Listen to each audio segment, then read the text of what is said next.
Well, there we go, look at that. A Mara monster meandering upstream. A Nile crocodile. Looks like a big male. You can see a more bulbous head. They generally got much bigger heads than the females. And of course that's because they got to fight for all the females. And of course the time of plenty for them is soon upon us. Now, I have been bamboozled by that lion I saw earlier. I was convinced she'd be sleeping somewhere close by here.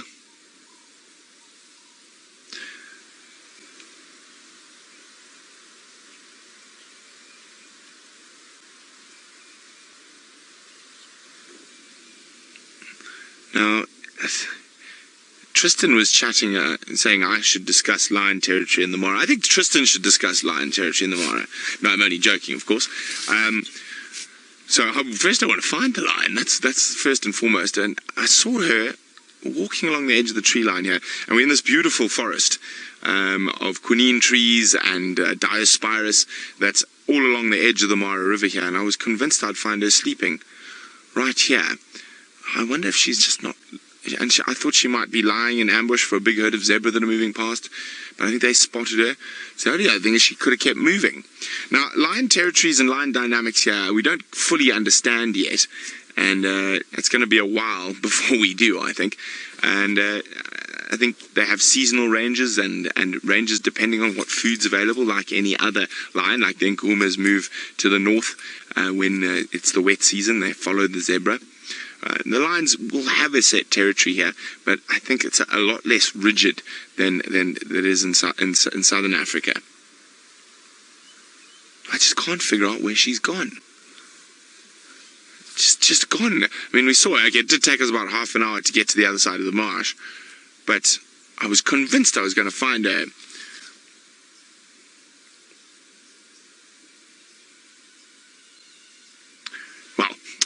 I'm going to go see. Maybe she ducked behind us and see if we can find her there. If we have no luck, well, then she's completely bamboozled me. I'm going to go look for some tracks on the ground. But it sounds like Byron's still behaving like a gorilla in the mist. Lioness is still a mystery. We've checked a little bit further down along the riverbank. No tracks, no sign. What to do, what to do? Well, there's only one thing to do. It's to go back to the last spot we saw her. And as I said yesterday, we saw 4 different lionesses around here. I was chatting to one of the guides from Governors, and he said, the one lioness we're looking at, her name is Yaya. And she had 2, well, could probably almost call them adults, cubs with her. Just over a year old would be my guess, maybe a bit more. And we're going to head, they were on the other side of the marsh to where we are now. So we are going to head that way. I just want to have a quick squiz through the forest. You never know, there might be a leopard here.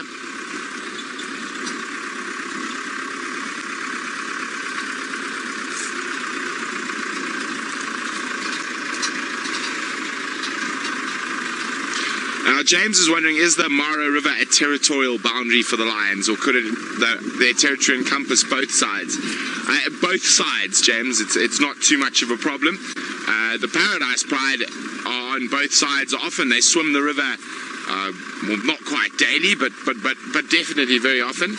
And quite a few of the different prides will cross the river without too much fuss. Of course, they got to watch out for the crocodilians. Are there any crocodilians down here? No, just some hippopotami. Hello, hippos. Now, I say, you ought to be very careful when you come near the edge of the Mara River, as there's lots of undercuts in the bank, so I'm not going to go much closer than that. I think that is as close as I will go. Hello, hippos. We're looking down upon them. I can't see any crocodiles. We did see that crocodile a bit earlier, swimming upstream.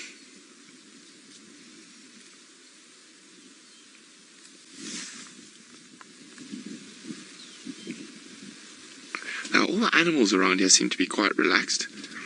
I'm not sure where this lion could have gone. It's quite nice to look down on a hippo for a change.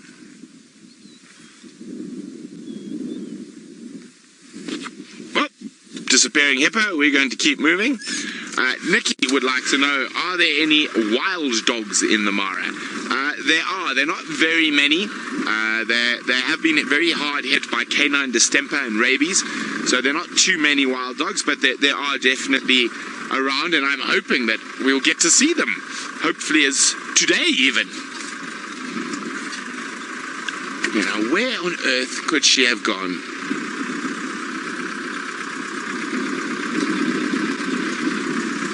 Okay, well, we're going to keep meandering along, and hopefully we are going to find 1, 2, maybe 10 lions.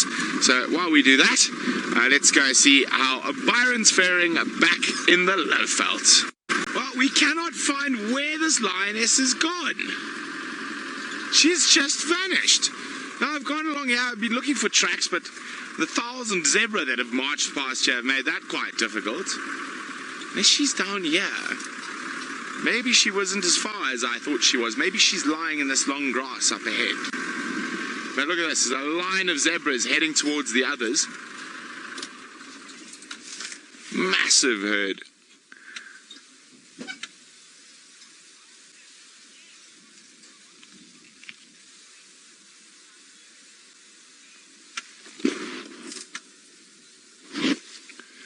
Now, James is wondering what prompted the migration to start early.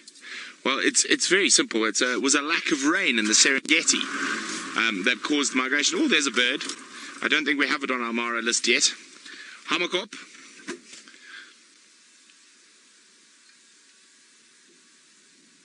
So the migration started early because of a lack of rain. It's been a very dry year this year, and that is pretty much why the wildebeest and zebra started moving early. Here we go, little Hamakop searching for frogs on the edge of the marsh. Hopefully he has more success than us searching for lions. But I mean, we saw her from the other side of the marsh walking. The buffalo were watching her.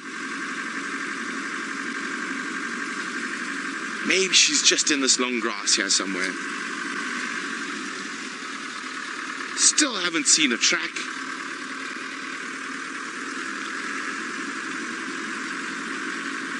Maybe she's lying next to that log.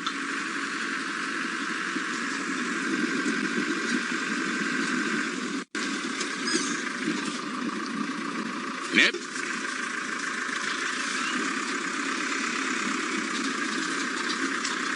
Now, I've got a question for everyone out there.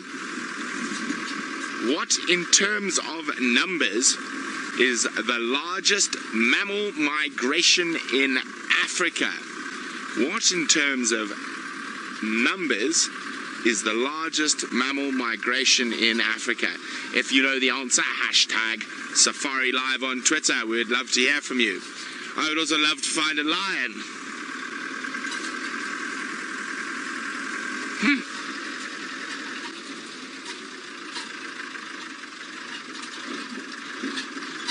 Oh, saddle-billed stork. That's definitely another one for our Mara list.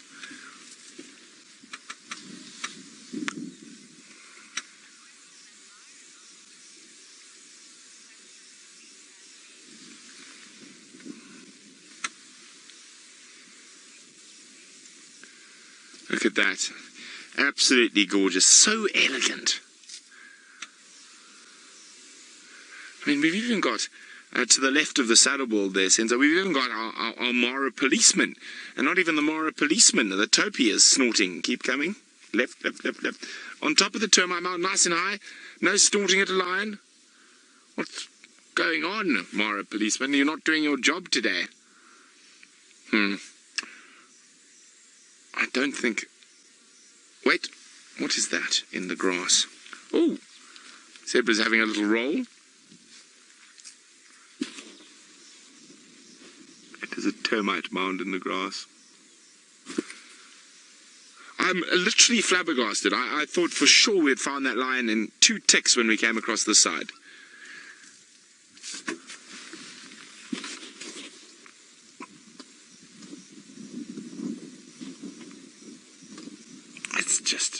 It's just, I don't know.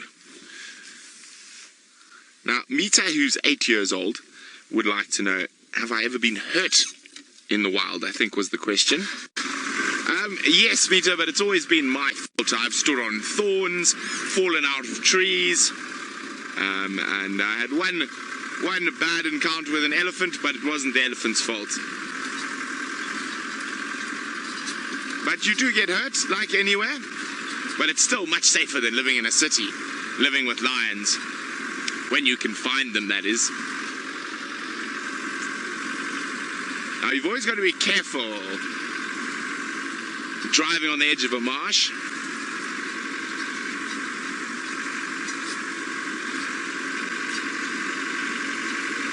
So we've got 2 answers in so far. One is water buffalo.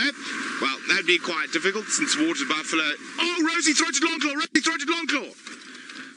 Oh, yay, I'm so excited. Jamie saw her first one a few days ago. I've seen quite a few of them. This is a really, really cool bird, guys. I'll get back to the incorrect answers now. Let's try and get this rosy-throated longclaw on camera. Come on, land somewhere nice, land somewhere nice.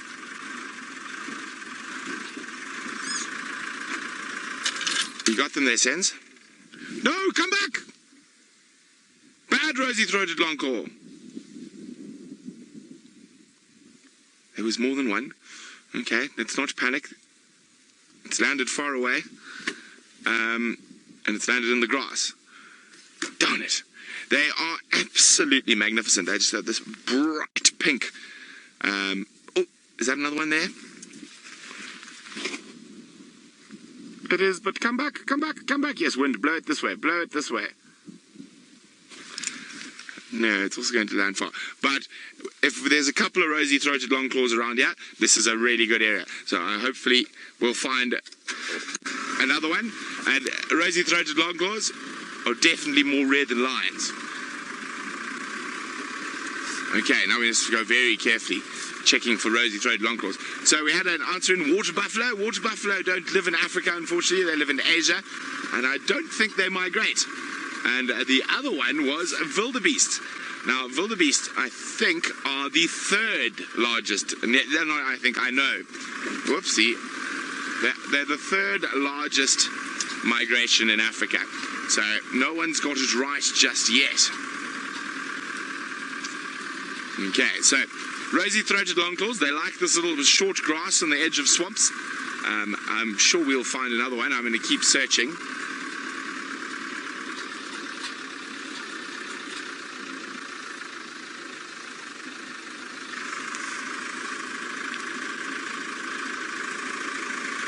Oh, well done, Johan. You are spot on. It is indeed fruit bats. About 5 million straw-coloured fruit bats migrate from the Congo Basin rainforests to Kasanka National Park in Zambia.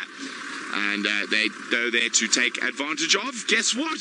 Being fruit bats, fruit. Yes, so very well done, Johan. And I wonder, just for fun, is that just the long claw? Is that a lark? It's a lark.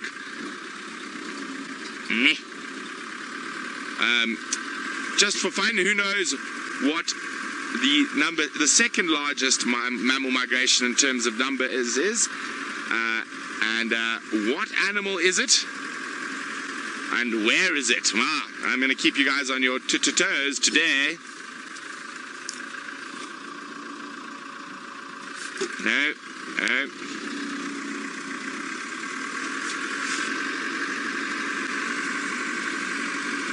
Hi, Lexi. Lexi would like to know, what is my favorite bird in the Mara? Ooh, that's difficult. I think it's got to be probably the African blue flycatcher, or as Kirsten calls it, the Twitter bird. I think that's probably my favorite bird so far. So far. I've seen some really awesome birds in the Mara. Blue swallows, rosy-throated longclaws, which we are trying to find right now. Given up looking for lions, we're looking for rosy-throated longclaws now.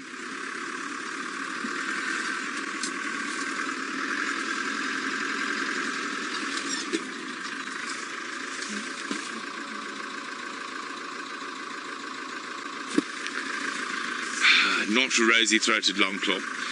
Now, yesterday, we had some major car problems, and I ended up smelling like diesel by the end of the day, and then we got stuck in a rainstorm. But I'm sure Tristan's going to pretend his car troubles were far worse than ours. Let's go find out.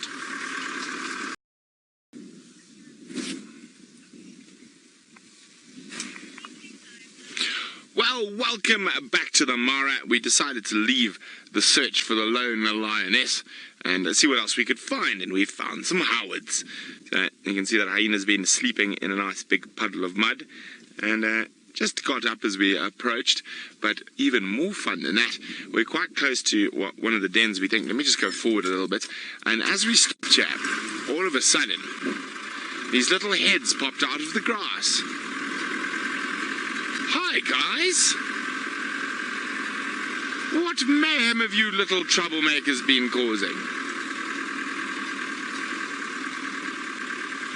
But it looks like they're also... Oh, there's a whole bunch of the little ones, or sub-adults, not really little, and they're all in that patch of grass there, and in the mud as well. There we go, you see there's heads popping up everywhere.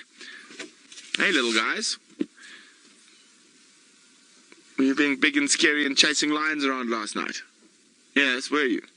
Or were you being chicken and running away from the lions? I think you were being chicken.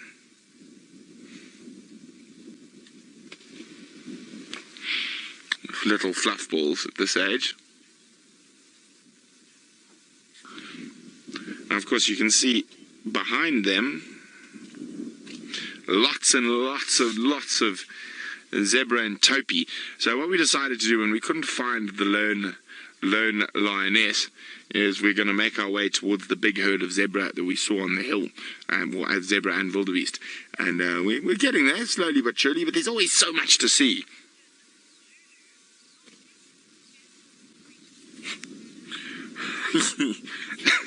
Lulu would like to know whether zebras are gentle creatures. They are a complete opposite. They are violent, foul beasts that bite, kick, and absolutely annihilate each other if there's any competition. Zebra stallions will often kill foals that aren't their own by stomping them and biting them to death. So no, they're not at all gentle creatures. They're actually one of the more violent animals you get out in the African bush. Now we're going to go see if we can find some fighting each other, and we're going to move up towards that big herd. Bye, little hyenas.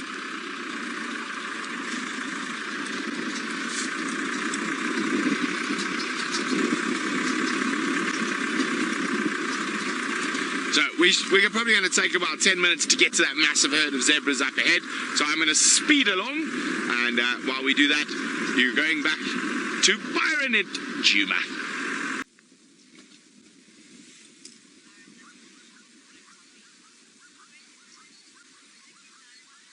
Well, we've got some zebras coming down to drink. It's not the big herd I was moving towards, but it was just such a gorgeous sight that I couldn't help but stop.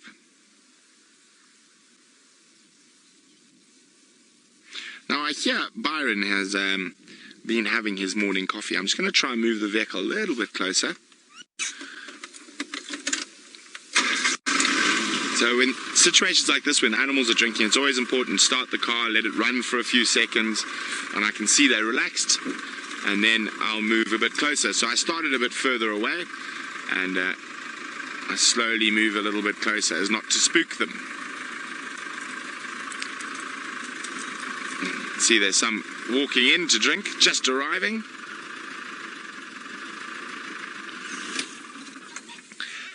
Now, Byron's having his morning coffee. And you know what? I think I'm going to have to one-up Byron today. Well, let's see. What have we got to one-up Byron? He's having morning coffee. But you see, I think what Byron forgot is that he's on game drive. And while one is having one's, well, one is only allowed to have one's morning coffee after they've found some animals. Now, of course, Byron is just drinking coffee because he can't find any animals. But you know what? Senzo, would you like some coffee? Yes, please. I think Senzo and I, since we've found a few thousand animals, and have another cup there, please, Senzo. And see, and of course we're quite fancy pants here in Kenya, so you know, no drinking out of tin cups or whatever. We've got proper ceramic cups. Oh, let me get my cooler box out, because we're out, of course, for the whole day here, so we're quite well stocked.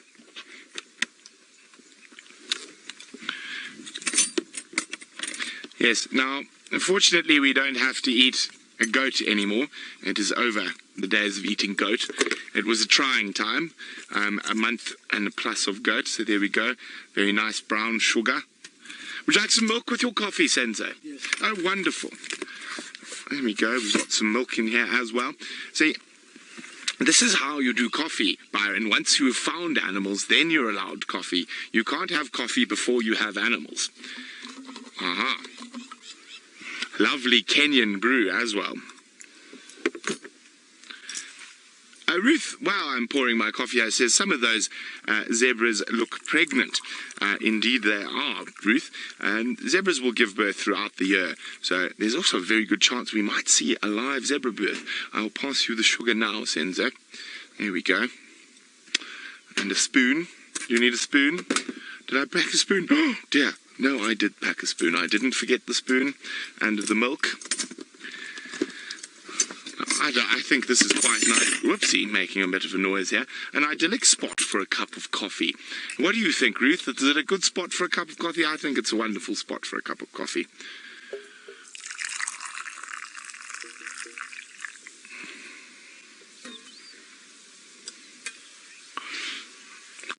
Hello, Starlight. Starlight is wondering, why would the zebras wade into the middle of the water like that one over there to drink? Well, that's a good question. Now, you would think they would be a bit nervous of doing that, because it's very possible there could be a large crocodilian hiding anywhere in these little luggers that crisscross the Mara. I have seen some big crocs in them before. It could be that they just go, I think personally they're having a little bit of a respite from the plague of biting flies that are all over the Mara and that follow the herd around. So I think that's what's happening, just having a bit of a break from the biting flies. So if they go into the water like that, they get nice and wet, and then also if they go roll on the dust, also the dust will stick to them and maybe keep the flies away a bit. Augusta, hello! Zebras are indeed from the horse family, which you were asking. Oh, doesn't that sound lovely?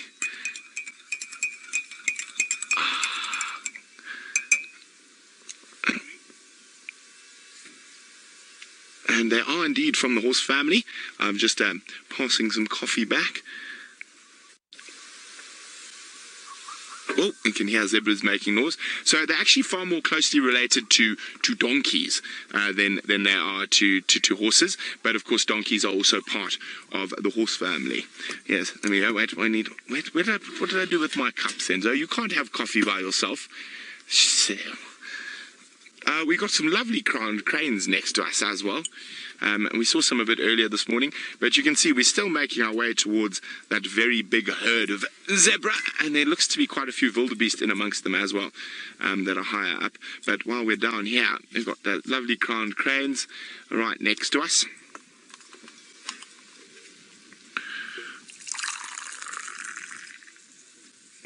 I'm very fond of Kenyan coffee myself. Well, actually, all East African coffee. I'd say my favorite coffee is Kenyan or Tanzanian.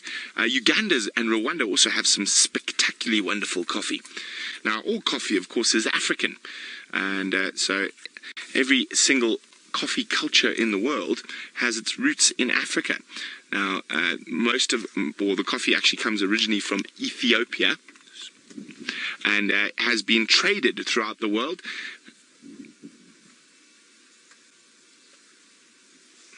Okay, so while I enjoy my coffee, well, let me just finish up on the coffee here quickly.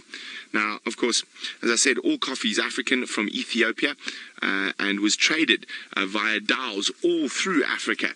So I'm going to enjoy my coffee with a bird, well, 2 crowned cranes, a spur-wing lapwing, and a wonderful big herd of zebras, and as soon as I'm finished, I'm going to go park myself in the middle of the flies and sit with the zebra. So from myself and my bird, across to Byron and another. Well, welcome back. We've finally get to this really big herd of zebras. I've actually driven through them, to give you a sense of scale of how many zebras there are. So if we go across here, and we're just gonna stay wide. We'll zoom in there. They go from there, and if Senzo, you just follow my hand, they go from there. No, stay wide, stay wide. So they go from about there, and they just keep going right the way in front of us. And the biggest concentration of them is actually, over there. So let's go across that big group across the valley there. So there's probably 3,000 or 4,000 zebras around here at the moment. So Senzo's going to zoom in for you there. Look at that. And they're literally spread almost 180 degrees in front of us. Absolutely astounding. And remember, this is just the local migration. This is not the main migration that is still on its way. They're still around the Sand River.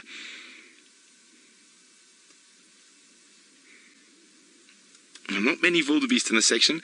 The local migration of wildebeest seem to be closer towards the top of the ridge and down towards Musiara Gate. Let's get a bit closer to the zebra. Remember, hashtag Safari Live if you've got any questions. This is just it blows your mind every single day when you get to go out into a place like this and see incredible sights. I mean, I get just as excited about the birds and the bugs and the flowers as everything. Well, not so excited about all the flies that come with it, but batting off flies is a small price to pay to live your life out in the wild. At the moment, the zebras aren't doing too much. They're sort of just milling about. Hello, milling zebras. Oh, you're having a million, well, no, it's not quite a million of them. There's lots of them milling about.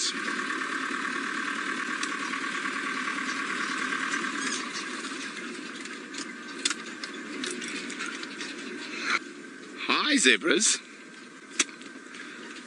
What's going on? Seen any lions? I saw one. I couldn't find it again, and probably you're quite happy about that. Now, the wonderful thing when you've got such big groupings of zebras is you often see some very cool sort of stripe patterns. And we actually saw one who's got a white saddle. I haven't seen it today, but that was quite a long way away from here. But if you look carefully through them, there's always some very cool and intricate little patterns. You can see, and each individual zebra is completely different. That one looks like it's got some stripy socks. This one here, this little group further closest to us here, they look like they've got very stripy socks. Hipster zebras. There's very stripy legs. Let's see if there's any scars. Oh no, that one looks like it's been lion-free since birth. Rigi is wondering, what is my best experience on these drives? Well, I've had so many wonderful experiences. I would have to say in the Mara it's definitely been time with the cheetahs and some of the hunts, failed and successful, that we have seen. I would say it's my highlight so far, but of course, I'm sure as we spend longer up here, the highlights are just going to become so numerous, we're not even going to be able to choose one at all. Now, it's quite strange at the moment. They're quite docile and quite placid and actually very quiet. So, unlike being in a bigger herd of wildebeest, where you've got that constant nah, nah, nah. Well, there's one lone poor wildebeest. What happened, Butch?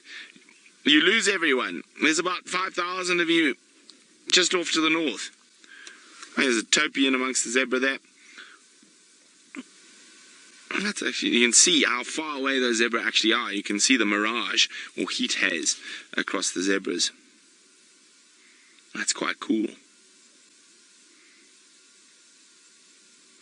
Now we're going to spend... Oh, there's an eland as well. There's an eland bottom there as well. There we go. Now, we're going to spend the rest of our day in and around the marsh and this big herd of zebra. Who knows what we might find while we're at safari. We will find said big cat, and who knows what will happen next. And that's the joy of being on a live African safari. So from all of us here, and from me, the only one who actually deserved his coffee this morning, we'll see you on the Sunset Safari.